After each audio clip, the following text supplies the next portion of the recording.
Good afternoon, everyone. This is Queenie Clem with Queenie's Book Talk and Reviews, and I am your literary ambassador.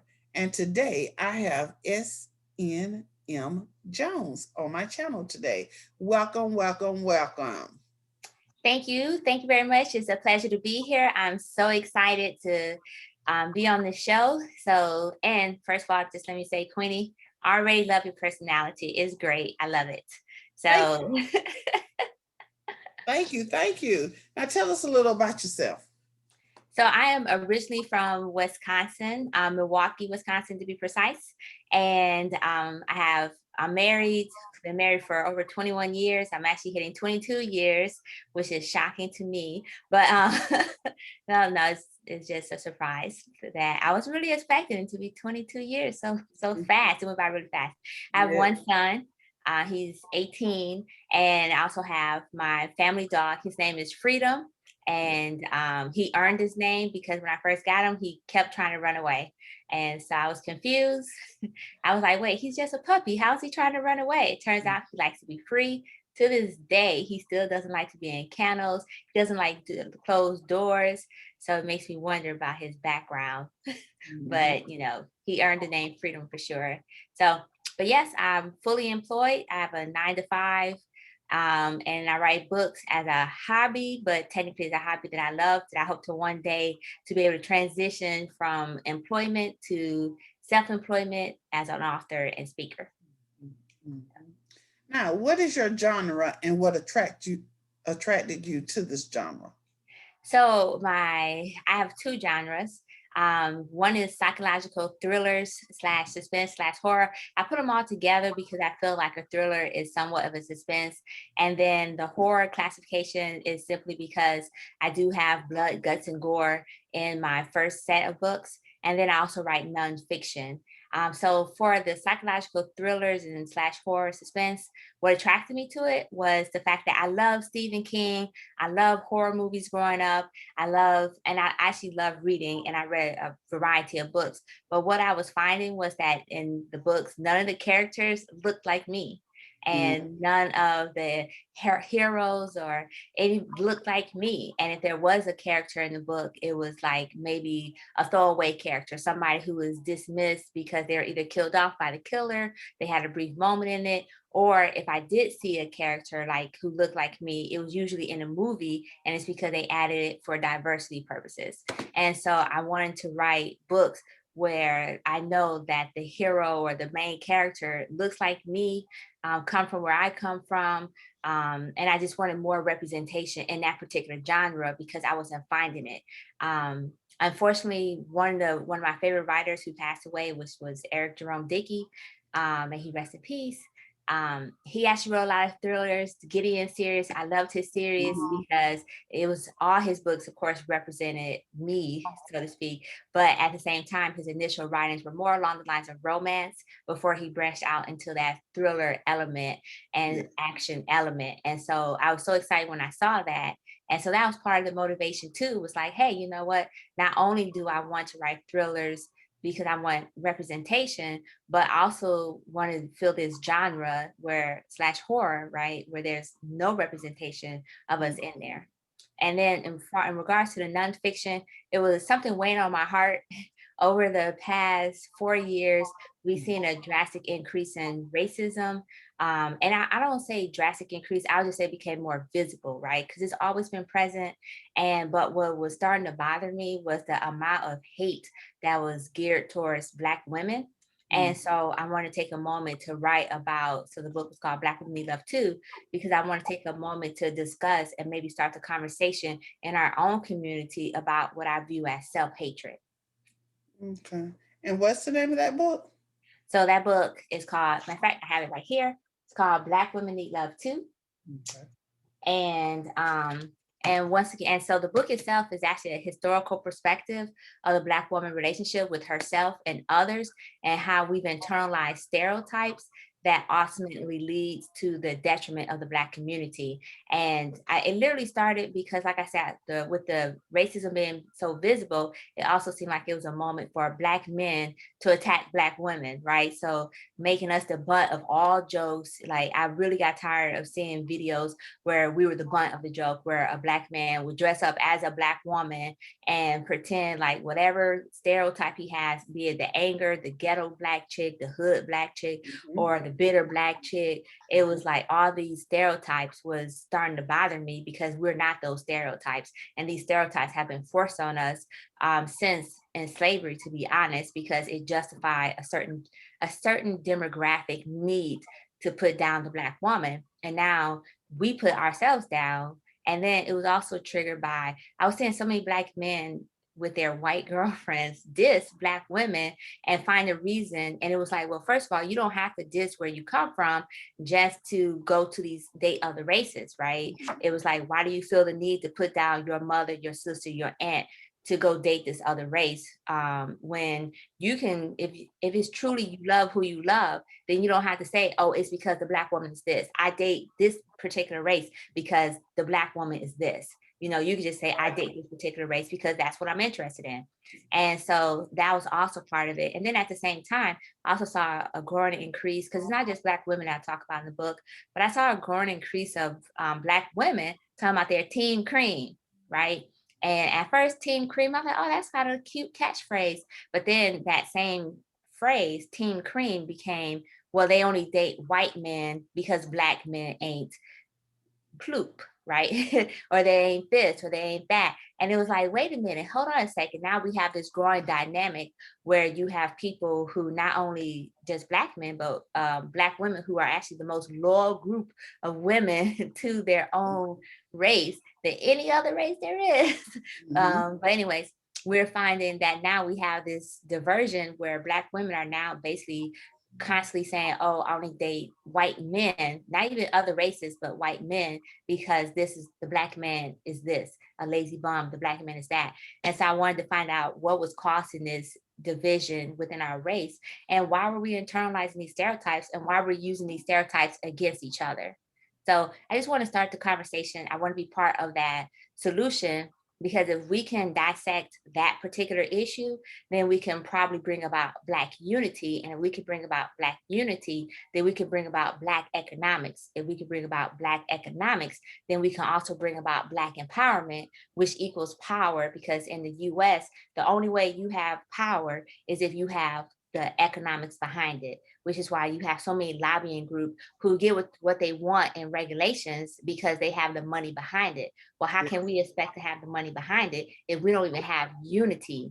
So let's start at that level individually. And it's more or less like, if I reach out to you and you reach out to somebody else, and we're all having the same conversation, eventually the conversation get big enough, wide enough, and we start doing this, addressing it, that we can affect change. Mhm. Mhm. And that is your latest. Yes. Okay. My latest, it was published in October of last year. And I believe I put the Kindle version out first, and then I published the paperback a month later. So Okay. August, and then this came out later October. Okay. Um, what did you do with your first short story that you wrote in third grade? Oh, you remember the third grade story? Okay, so I'll be honest, once again, that story was to bribe my mother into buying me a pony that I knew we could not afford in any shape, way, or form. But I was hoping that she would feel some type of sympathy and take me to the petting zoo more often, right? It did not work. It did not work. But what it did do was trigger my love for writing. I actually Mhm. kept it for many years. And my husband, he calls me a pack rat. I'm working on letting go. And so I still remember the pony because I end up turning into a little book and making a little booklet. And I kept it for many years. Now I couldn't tell you where it went because we've moved so many times that I have no idea where it is. But it was literally the story that triggered my love for writing. And it all started because I wanted to try to get my mother to understand. Because at that circus, she told me when I rode that pony, and you better not ask for no pony. And I was like, but okay, I won't ask for it. Okay, I'll write about it. I'll write about a girl and a pony. And then how much she loved this pony and how this was the best thing that can, because once again, I didn't ask for it, because that's when I discovered that I was a technical person, that I can get around certain things on technicalities. And my mother, when she read the story, she was like, didn't I tell you not to ask me for no pony? I said, Mother, I didn't ask you for a pony. I'm like, I wrote a story about a girl who wanted a pony. That's not me asking. It's just a story. And then she said, Yep. Okay. Tell us about your first published book, Whispers in the Dark. Okay, so Whispers in the Dark is a psychological thriller. And basically is a young Black woman who's trying to find her way. She's kind of developing some supernatural abilities, and she doesn't consider supernatural abilities. I call her an incidental psychic who's not a psychic, right? Mm-hmm. And she's tracking a serial killer, but she doesn't realize she's tracking a serial killer. She doesn't know. So basically, she spends a lot of time where she's trying to figure out things to do with her own life. She was a victim of sexual assault and abuse as a child. And so she's still coping with that. And at the same time, she want to help other people, other young lady and women cope with theirs. And so she decided to take a job. She's a has social work background. She takes a job at Hope Rape Crisis Center. Mm-hmm. And that's when she started having these premonitions or visions, but she don't recognize them for what they are. She thinks they're more nightmares, just a different form of nightmares. And so it's basically like her path, her self-awareness journey, as well as a conversation. So everything I write is always to educate people too. And so I wanted to educate people on the trauma that rape causes, child molestation causes, and even child neglect, because oftentimes these are topics that we don't want to talk about in our community. And indeed, when I first wrote it, I had a lot of pushback of people asking me, why would you write about this? And because my opening scene in the prologue is actually child molestation, and they couldn't understand, why would I write about this? And if I'm going to write about it, why couldn't I be more what they call generic in terms, right? Where I just infer it happened. And I'm like, well, that's the problem. We spend so much time in our community inferring that these things happen, like, oh, well, that may have happened, or, oh, yeah, I heard something about it, versus acknowledging that it does happen, because the stats prove 1 in 5 of little girls are sexually molested. 1 in 3 women are raped. 1 in 7 boys are sexually molested. And so if you look at it, if we have one more person in this room with us, this virtual room, then that means one of us has been raped, if not, or sexually molested or something throughout the course of our life. And it was just one of those things where I wanted to be entertaining. I wanted to be a horror story, because I still wanted to write fiction, but I also wanted to put something in there that allowed us to talk about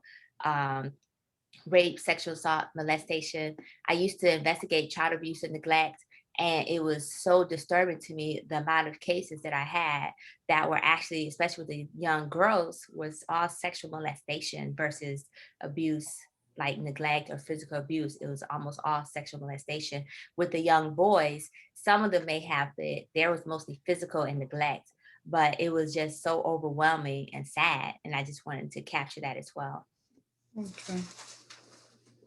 Now tell us about your second book, Whispers in the Dark, Descent into Madness. Okay, so Descent into Madness. I actually love the second book. So the first book, there is a bunch of people, and there's it's like the story, you're watching them go through life, their stories developing. The second book is where all the connections really start to take place. I actually wrote them so even though it's a series, I wanted to be independent. So if you read one book, you don't necessarily have to read the other book to find out what's going to happen, right?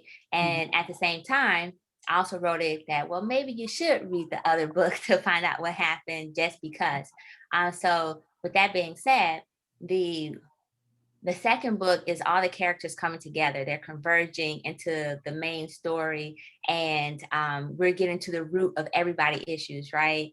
And so Descent into Madness is metaphoric for what's actually happening to not only Chevron, but also to our killer, right? They're descended into chaos as they no longer can control either their impulses or understand what's happening to them. So now they're seeking outside outside sources to help them cope with what they're doing. In the case of the killer, he's actually descending into madness because he can no longer control his impulses. And a lot of times, and this is another interesting fact. So I'm from Wisconsin. We had a bunch of serial killers up there. It was really creepy when I just started doing research. Like, wow, we had a lot of serial killers come from Wisconsin. Like, why is that? And then they were cannibalistic. And it's like, ew, gross. Why is that? Our serial killer's not, in my books, not cannibalistic, but or maybe he is. I don't know. I gotta think about it. But anyways, but I also wanted to understand that. So doing my research and talking to like psychologists and so forth, so I wanted to humanize our serial killer, and it wasn't just that, oh, he's just like Jason and Freddy and like die, but what caused him to get to that point where he killed people? What was his triggering factors? What was that cycle like for him that made him that way? And so that's part of that descent into madness, where he's also going back and trying to figure out, why is he like this? Why can't he stop his impulses and so forth? And so I'll be honest, when I was writing the book, my husband said he couldn't tell who I wanted to win. And I said, what do you mean by who I wanted to win? And he was like, well, on one hand, you have this person who's incidentally tracking this other person, but on the other hand, this person who's being tracked seems to keep getting away, or she don't know what she's doing, or and he was like, you made this person where I feel sorry for him. And like, it wasn't meant to make you feel, I wanted to elicit all the human emotions, right? So I want you to be angry. I want you to be sad. I want you to be happy at times. I want you to be like, oh, shocked and gasps. And so the book is written so that you go through the whole gamut of human emotions, because that's why I feel a book should do. A book should trigger emotions. Yes, yes. What inspired you to write your latest book?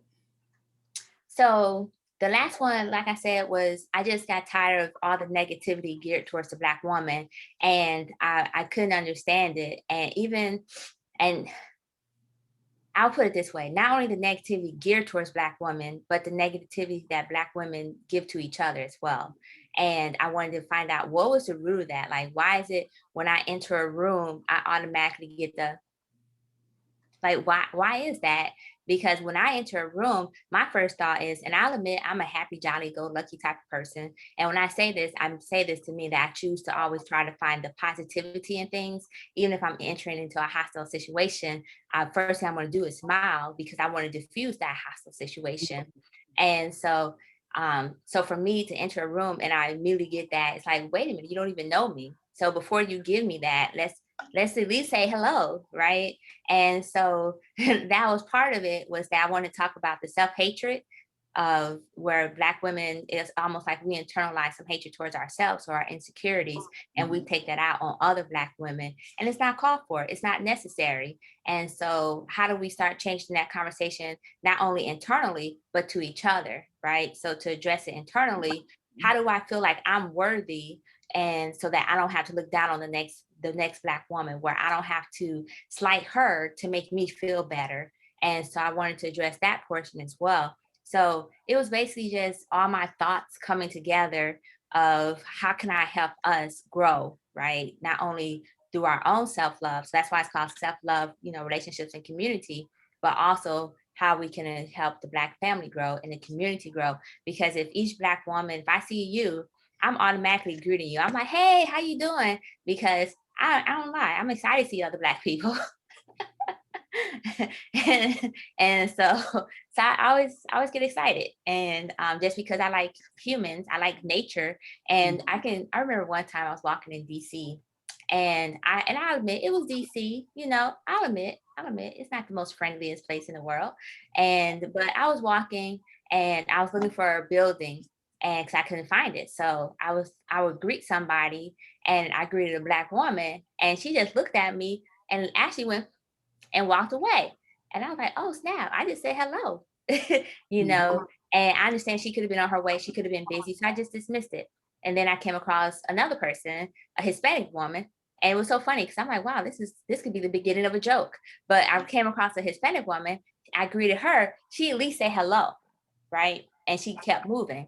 And then I came across a white woman and I greeted her, but this time I changed the greeting to like, hey, can you help me? Versus just hello. And she immediately stopped. paid full attention and was like, blah, blah, blah, blah. And so the next person who came, I walked, so I found the building, by the way, but I also wanted to experiment again. And so I greeted another Black woman, but instead of saying hello or whatever, I said, hey, can you help me? And she was like, and kept it moving. And I was like, oh my God, like, wait a minute, I don't understand what's happening here.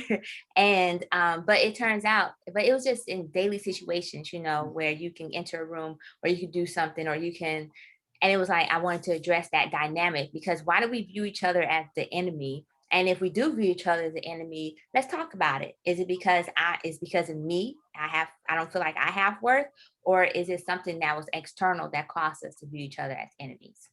Yes, yes. What did you learn when writing this book? So first of all, I learned that I was an angry person.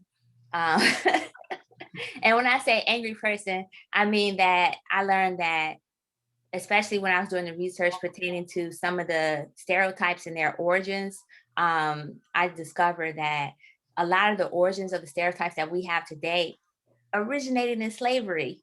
And it pissed me off, to put it nicely, because I couldn't believe that we pulled forward. Not only did we have media and the newspaper and so forth telling us these stereotypes, but we pulled forward those stereotypes, internalized it, and used it against ourselves. And watching that process when I was doing that historical research was so disheartening because we were literally basically at war. It was a psychological warfare from the time we landed here. And I'll acknowledge that, you know, not everybody landed here as a slave, right? I'll acknowledge that not everybody, some people were born here. We were indigenous in some cases, right? And so, but for those who landed here as slaves, it was, we actually took that psychological warfare that was waged on us, and then we continued to wage it against ourselves. And it was so disheartening to see that it made me angry. And it was like, why are we now using this stuff against ourselves, right? And once again, it boiled down to that worth, what we felt as what was, how do we define worth? What is our worth to not only each other, but worth to others? And we was constantly trying to find that worth outside, external, that we can even build ourselves. So it was, and I would admit, going through the Black codes and the slave codes. So the slave codes, actually, the Black codes came out of the slave codes. The Jim Crow laws came out of the Black codes. So it was just a continuation. And even with the social policies that they put in place, all that was a continuation of confining and shaping the Black community into what they wanted to stay and what they wanted to be. And then we in turn went ahead and did the exact same thing to ourselves. We accepted their definitions. We accepted that confining of us into this little block and this shape. And we waged war on ourselves. Yes. Okay. And what, in your opinion, are the most important elements of good writing? So I think good writing, first of all, please make it make sense, right? So I'm a big fan of some things that can be abstract, but when it gets too abstract, you loses your audience, you lose your point. So please make it make sense. Another thing is that grammar, like unless the person has a particular dialect that they use, like for example, your the Creole culture has a certain dialect, right? If they use, unless it's specific to that culture, then yes, by all means. But at the minimum, proofreading your book. I'll admit, my very first book, I was so excited to have out. And when I published, I did 3 rounds of editing, right? And the thing that happened to me, the next thing I had went back, I had 62 errors in the book. 62. Now, true enough, the book was like 285 pages, but I had 62 errors. Mhm. And as a nut, I had went ahead. So ultimately I went back and corrected those errors because it was bothering me. But I talked like, so another example, one of my favorite writers, Harlan Coben, and he had so many errors in some of his books. And he actually talked about, well, that technically can be, that's who you were, and you can show how you've grown. So he didn't go back and fix his errors in his books, but I can tolerate that because I want you be able to read, and I want you to be able to read it in a clear and concise manner because I want you to understand what I'm saying. But so that's two. 3, I feel like a good book elicit emotions. So if a book doesn't elicit any emotions, then it's not a good book. If I'm reading something and I'm not fearing for the person who may be the victim, or I'm not angry at the antagonist, or I'm not rooting for the protagonist, then it's not a good book. It's time for me to close it up. So I'll admit, even when I have books that I don't consider good books, I'll continue to read it because I have to give it a chance. And then once I read it, I may or may not leave a review if I don't think it's a good book. Just because, but I still need to read it because I started it. I'm one of those people who, once I start something, I have to finish it regardless if I like it or not. Just because I just want to see if it gets better. It's like, oh, is it going to get better on this page? Oh, is it going to get better on this page?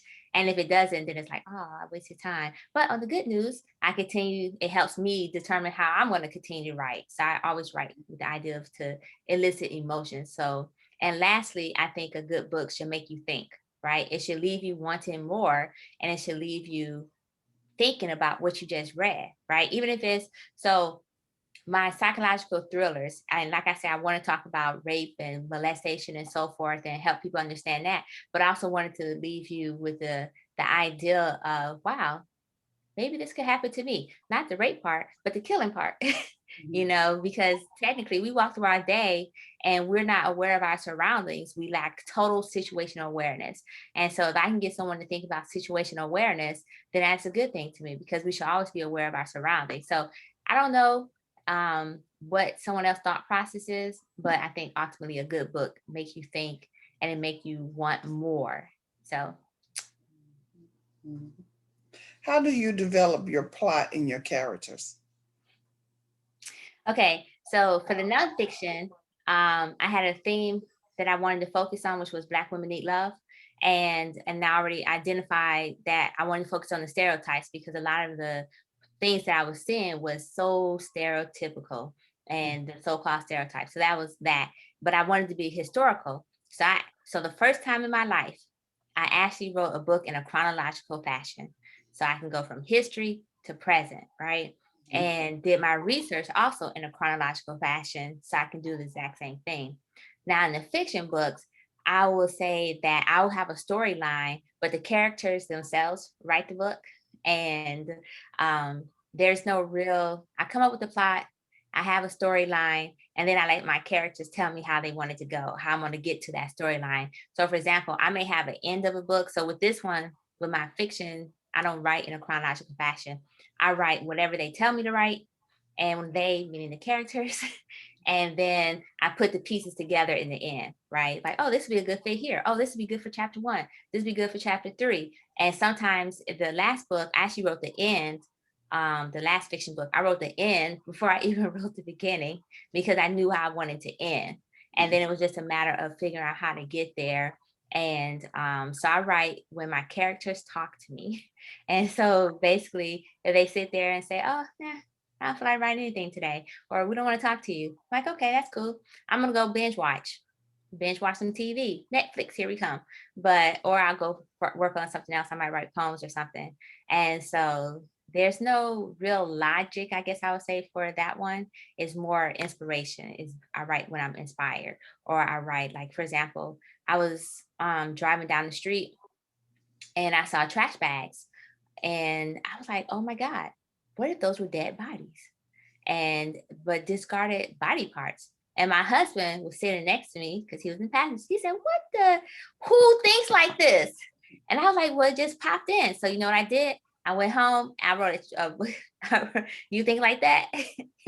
Right. So I went home and I wrote a whole section of this, a possible removal of using discarded, like a trash bag, just throwing body parts out the window while you're driving on a highway on a long road. And that way, and putting in across different state lines. And then that way, there's nobody who can really make the dots connect. Even if they talk to each other through law enforcement and so forth, they'll just still have unidentified body parts. And if you bury the head, it don't even matter, because now, and to bury the head in the hands, because now you're in different places, because now you don't even have fingerprints, you don't have dental, you don't have anything, you just have torso and legs and arms maybe. And he was like, you crazy. But Oh, it inspired me. It inspired me to basically what I'm saying is I was inspired to write because I saw trash bags on the highway, right? mhm. And you'll so I will be honest, you're gonna see trash bags in one of my stories. And because that's how one of my killers disregarded some body parts. So it just all depends. I was flying and I thought about something and I have a better one. I have a friend. She told me don't ever stand behind her on an escalator ever again. And I was like, oh man, this would be a cool way to hurt somebody. Like she was literally standing in front of me. And I was like, this escalator is so long. It was in DC and in Lafont Plaza, they have these really long escalators that descend, take forever to get to the bottom. And I was like, and all of a sudden, one of my characters like, oh, this would be a good way. What if you accidentally push somebody? Can they prove that it was an accident? I mean, that it was on purpose? Like, and it's like, oh, this would be great. What if their shoestring got caught? And my friend, I think she must have been feeling that character vibes coming through because she looked back at me really slow and said, are you thinking about pushing me down these escalators? I was like, what? I would never push you down the escalator. That's just so rude. And she was like, yeah, but and so I'm big on energy. She's like, yeah, but your energy kind of shifted a little bit. And I was like, oh, that's because one of my characters was talking to me. She said, you do realize that's you, right? That's you talking to you. I was like, yes, I do, but it's easier to personify that character. And she's like, oh Lord. So she started walking down the escalator because she's like, I just can't with you today. And I was like, I would never push you. I love people. I would never push you. Plus, I don't like violence, to be honest. So it's like, I would never do anything to hurt you because you're my friend. And even if you weren't, unless you deserve it, I still would never do anything to hurt you. Okay. No, no, on the real though, I actually don't like violence. And so it was just one of those things. And she was just like, oh my God, if I read this in one of your books, I'm going to know it's because you were standing behind me on the escalator one day. So I told her, well, guess what? You will read this in one of my books one day. I don't know which one, but you will read it. And yes, it was because I was standing behind you on the escalator. What is the most difficult part about writing for you? Okay, so editing sucks. I hate editing because unfortunately, and so this is now I have two parts that's really difficult for me. So now I hire a editor because you read what you want to see, right? And if you wrote it, then you're already reading for what you want to see, and you may catch some grammatical errors and proofreading, all that good stuff, spell check. That works great, but there are certain things, especially when you're dealing with dialects, that you may not capture, and you're reading and it turns out you see what you want to see. So now I have to have someone else do this because that's how I ended up with those 62 errors because I was seeing what I wanted to see and not recognizing that these were actually the errors because I had Yes. already identified this is what I was reading. So that's one. Editing. The major part that I'm realizing that I have difficulty with is marketing. I took marketing classes. I'm actually still in the course, and it's because I really wanted Black Women Need Love Too to succeed because I want to capture widest audience. And with my other two books, I was in the military at the time, and it wasn't one I couldn't promote. Two, I wasn't able to do any type of marketing. I was just happy to have them out. But with this one, I really wanted to start the conversation because it's near and dear to me. And so I said, well, how do I make this better? So I started attending conferences, started going to take marketing classes. And so marketing is the hardest part for me right now because I'm still learning as I go, right? And I'm still researching how to be a good author for marketing purposes, what I need to do. And to be honest, meeting you today has provided me with a lot of tidbits on areas that I can actually improve upon. So I appreciate that. I appreciate you taking Welcome. the time to tell me this because I would definitely employ that into my going forward, right? So it's a continuing learning process pertaining to marketing right now. Is what I find the most difficult. And coming out of the shell, I was kind of like in a shell when I first started. I didn't like being in the spotlight, talking about myself. I love talking about the books, but if I could have in the beginning when I first started marketing, I would have had my camera off and I would have just talked about the book. And so learning that I need to brand myself, market myself. So Yes. that's still an ongoing hard. It's learning, still learning. Okay. When writing a series, How do you keep things fresh for both your readers and yourself? Would you believe me that if I said it's because I never know what's coming myself? Like I honestly don't know what's coming. So for example, in one of my books that I'm writing on, my character Greed, one day I was watching my husband. I have no idea why I was watching him play video games, but apparently I was like stuck in place and Greed started rapping. And I was like, what? When you start rapping? And so I did it as like memo to note, whatever. So with these characters, like I said, I never know where it's gonna come, where the storyline's gonna go. I ultimately have a storyline in place, right? So the one I'm working on a new series and a prequel to Whispers in the Dark. And the new series, I know where I want to go. It's called Devil's Angels, and it's focusing on the seven deadly sins. And so the concept is greed. Of course, she wants everything her way. She wants everything. She was consumed by greed. And so I know that as the ultimate, but what does that mean for her? And when I first started writing it, I was like, well, how do I capture greed? And so greed is an assassin, right? And so who she assassinate, why she assassinate, what's her backstory? And so all that continues to develop as I write on her. And so I never know where it's going until I get there, basically. So that's how I keep it a surprise, because to be honest, it's a surprise to me. Does that make sense? Sounds weird now that I said it out loud. Okay. What avenues do you take to market your books? So right now, interviews like this, as well as I end up getting Twitter for Dummies because I wasn't used to actually using Twitter. And I want to maximize how. So now I'm marketing on Twitter. I'm trying to build my Instagram following. I wasn't really on Instagram. I did also do Instagram for Dummies, but it's actually not a book called. So there's a book called Twitter for Dummies, but there isn't a book called Instagram. It was a bunch of YouTube videos like on how to repost or how to build your brand on Instagram and so forth. And then Facebook, of course, having a page on Facebook. One of the things that I'm planning on doing is eventually my own podcast, hopefully soon, as well as I discovered that I should have my own YouTube channel to talk about some of these topics. So I'm exploring that option as well. So those are two items that are in the work, the YouTube and the podcast, because I discovered you can kind of do them together. Whatever you do on the podcast, you can automatically post to YouTube.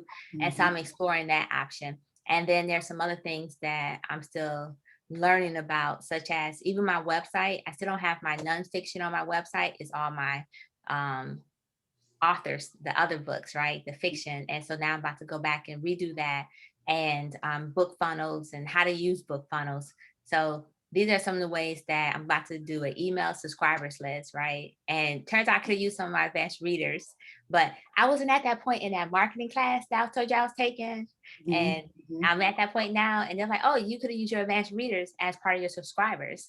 So this is some of the stuff that I'm working on and how I'm marketing. Tell us about your publishing journey. Whew.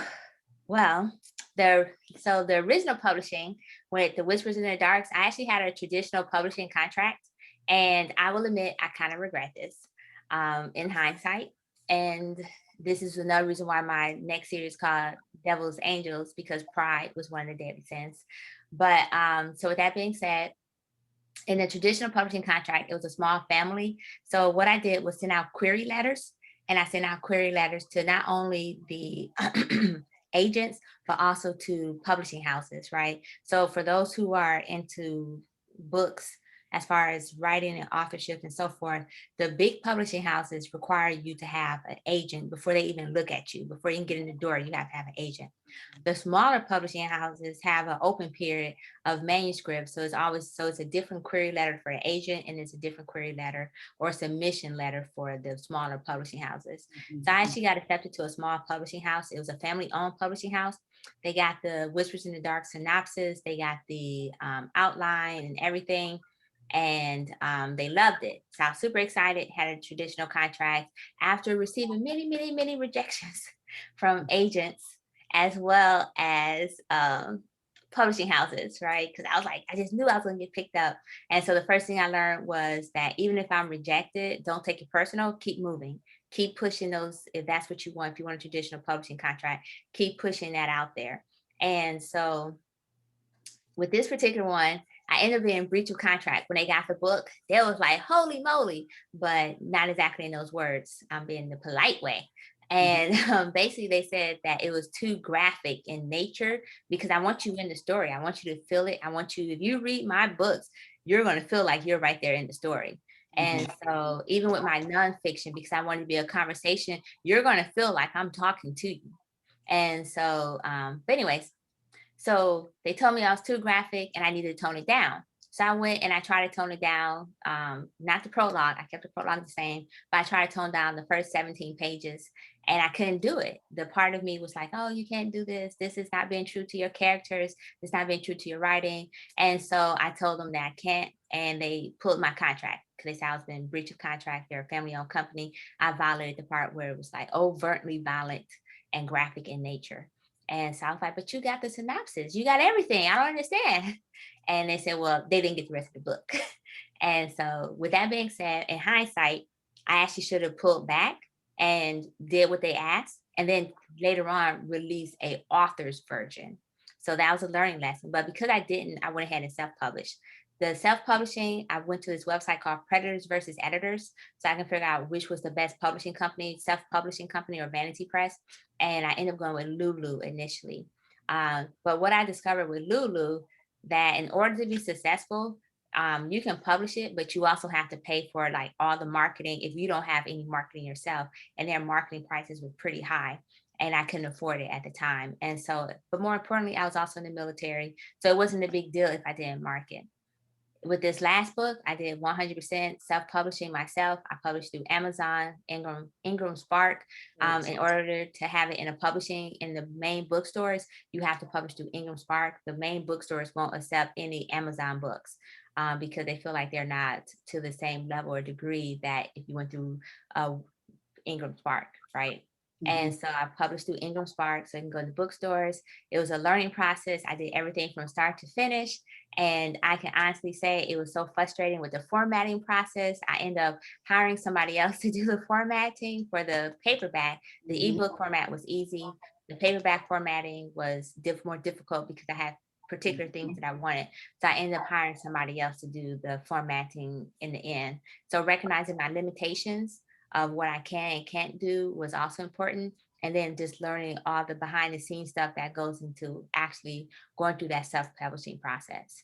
So it's it's been interesting. I'm still learning, like I said, and but now I have a little bit more time, and I'm not confined by being in the military, and so it's still. So it's been an interesting journey, and I don't feel like it's complete. I feel like there's I have a lot more to learn and a long way to go. Mhm. Mhm. What are you currently working on right now? So I'm working on the prequel to the Whispers in the Dark series. So this is the Whispers in the Dark series, right? And then this is the other one, Descending to Madness. And so just a super quick shout out. So my friend, she did the cover for this. Her name is Camille. Try and convince her to go on Fever because I love the cover, the little lone shoe.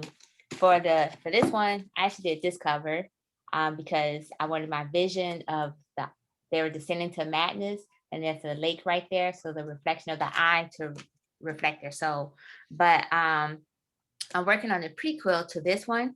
And basically, I wanted to tell the story of each of the characters or the main characters in this book and how they came to be. It's going to be interesting because Chevron, who's the main character, she tell her stories in all poems. Like there's not one part of her story that's not in a poem. So she literally talks about her childhood because it was so traumatic to her in poetry because she felt like it lessens the blow. And then at the same time, I also have somebody who talks about their story in first person, all in the same book, in first person, because that's the way she grew up and that's how she wanted to tell it. And then I have the story of a child, which is our killer, but his is in third person because for the most part, and so people tell you, oh, you can't mix all these different versions, but I actually feel like this what makes me unique is one, is just the way the story is coming to me. Two, I always want to have a unique voice in everything that I do. So I'm working on the prequel. And then I'm also working on my series, Devil's Angels. Greed, like I said earlier, she's an assassin. And it's just a matter of getting her to that point where she's consumed by greed herself. Hmm. How can readers find you and your books? So I am located. So first of all, for Black Women Need Love Too, you please, please, please, you can go to the bookstore, and the more people who request that Black Women Need Love Too, the more likely they'll stock the book in the store. For example, like Barnes and Nobles. And then otherwise, it's only available on Amazon right now. Once I finish that cover again. So once I finish my website, you'll be able to purchase directly from me. So what I try to do is capture some of the stereotypes: the angry Black woman, the sexy, aka slutty, gold digging Black woman, and then the bitter Black woman, right? So I try to capture some of the stereotypes in that. Because okay, which one is the one with the hat? Who is that? So she's supposed to be your sexy boss chick. So she's like the sapphire Jezebel, right? And then at the same time, so she uses her. So I wanted to say, so a lot of times when we see Black women, we automatically know that we're sexy, right? And so that's why she's kind of like in the center, because that's how most people view us, as this Jezebel. And I'm using Jezebel because that's where a lot of our stereotypes originated from, was that Jezebel character. And then why are you looking like that? I'll tell you later. Okay. I want to know. You like, I know this person. Okay. Is there anything else you would like to add before we go? Oh, so the Whispers in the Dark series can be found on Barnes and Noble's website. You can also find it on the Nook, as well as Kindle, right? As well as, of course, Amazon and Lulu for the Whispers in the Dark series. So that's a little bit more around everywhere. And so please follow me. I'm working on, so please follow me on Twitter at S.N.M Jones. And you can also follow me on Instagram at S.N.M _ Jones _ Writes, and on Facebook at S.N.M Jones. And my website is www.snmjonesbooks.com.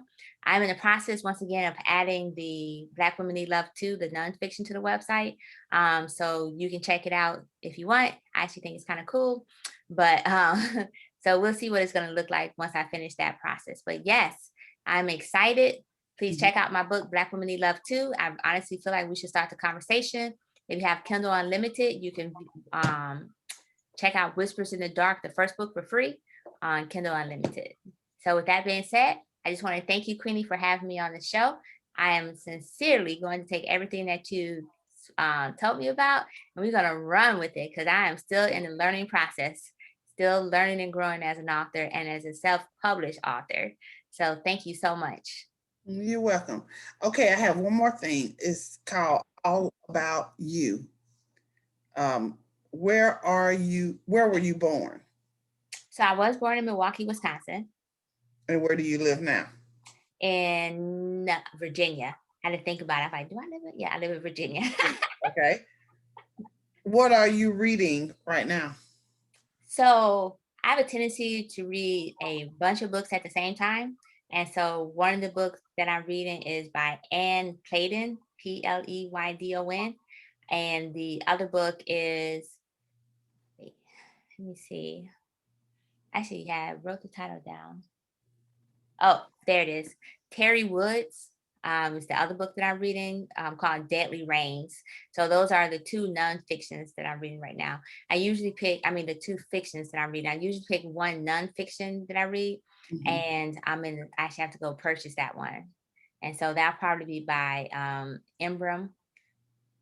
Do I want to get the next one? Because I did Step from the beginning. And so, but we'll see. So I'm going to check out some more of his books, just because I know he's like anti-racist policies and so forth, and a couple other books. But those fictions are the two that I'm reading right now. Okay. Favorite snack while writing? Ooh, so I have fruit snacks. My son don't call them fruit snacks, but my favorite snack while I'm writing is fruit snack, and I drink tea. And so it's like a honey lemon citrus tea or a honey lemon mint tea. And occasionally, if I have a lot to say or a lot to write about, I'll actually switch to coffee with hot chocolate. I can't drink coffee by itself. It has to have hot chocolate in it. Okay. When you're not writing, what do you enjoy doing? Interesting enough, reading. So if I'm not writing, I'm reading or researching.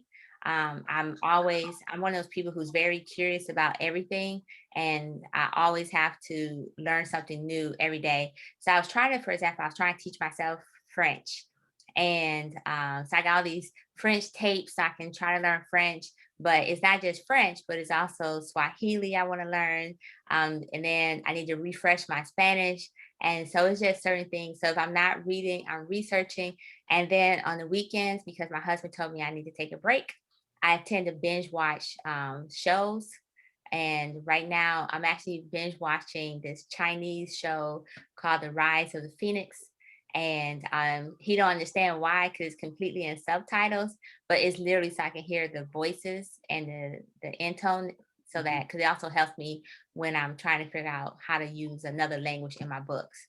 And so that's what I do. And also, let's see, what's the other thing I like to do if I'm not reading or researching and binge watching? Um, also, I like to play games.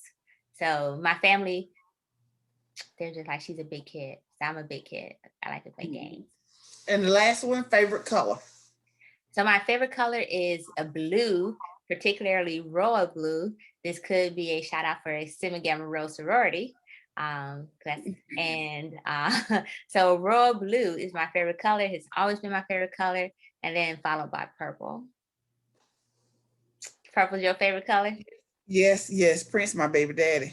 Yes. Oh my God. So look, I know this is gonna start a whole nother conversation, but super quick. When I was in high school, I had such a major crush on Prince. And I lived in Wisconsin. So we knew he was throwing a party at his ranch in Minneapolis. And so we tried to crash his party in Minneapolis. But it so happened to be a snowstorm and we got lost. So we turned around like a dog with our tails between our legs and went back home. But I so wanted to find his ranch. And that's when I came to my senses and realized that Prince was untouchable for the most part. And even if I would have made it to the ranch, Mhm. how was I going to get on this ranch? Mhm. Yep. And I was in high school. Well, thank you for coming in today. I really appreciate it. Thank you for having me on the show. I appreciate it as well. Thank you. Well, this is Queenie Clem with Queenie's Book Talk and Reviews. Happy reading. Bye, y'all.